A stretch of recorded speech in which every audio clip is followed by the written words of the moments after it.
Welcome to Red Pill Diaries. This is not profound. So I'm not trying to say this is something special I've thought of right now, but it's something I've thought of. And it's about the war on drugs.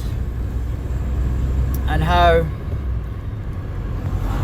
if you were someone who was to be architecting like national revenue,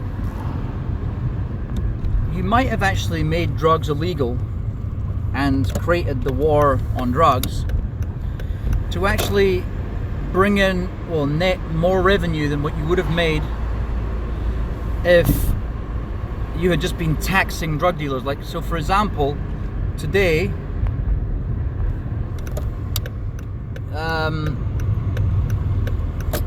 you have a lot of states like Colorado, Nevada, many others that are that will tax you for drugs like marijuana. In Canada, I think even more than that, and it's been like this for quite some time. Let me close these windows. So if you look at,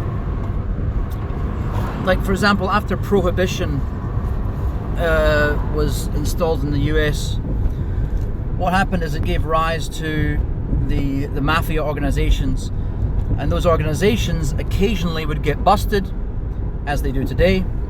And what ends up happening is the government takes the spoils of what they have, and this, in some cases, it's worth billions of dollars. I think if you were to add that up, it'd be interesting to check this, but I'm pretty sure if you were to add this up, you're probably going to get a situation where you would be taking in more cash through busting people. And I'm not just talking about mafia, I'm also talking about just your average run-of-the-mill drug dealer. I noticed in the USA that the drug dealers over there were not the suppliers, but the people at the end, the kind of what do you call them, the retail level drug dealers. They're a lot more brazen and open. Like, I couldn't believe some of these guys in the bar that I used to work in. I just looked to the right, I mean, to the left, and I can see these dealers doing their thing. And then most countries in the world, they'd be far more covert. Now, of course, the suppliers were just the same as they were in any other country, but on the retail level, they were a lot more open. But they do get busted a lot more than what they get busted in other countries, from what I could see, right? And when they get busted, they go to jail, they have to post a bond. That in itself goes into the system of taxes. And because the bondman company, they make money, they pay taxes on that. You pay taxes when you buy their services. When they arrest you, they take your car, they put it in impound. You generally don't get out until a minimum of 1 month or something. So by the time you get out, your car's been stolen by the government. You have the Civil Forfeiture Act, which apparently can be used for if they suspect you're buying drugs, but they just use it anytime they pull you over and you happen to have more than a few $100s in your car. They will say that it was for drugs, so they steal that money as well. So overall, I would say that the system, not necessarily the IRS themselves, but the system in the US probably makes more money out of drugs being illegal, definitely on an international level, because it justifies these kind of military squads that go down to Mexico, things like that, and also the border police. But definitely internally, the internal revenue, as I say, not the IRS, but the internal revenue that the drug game brings into the US, it's probably been reduced a lot since they've started legalizing drugs in certain states.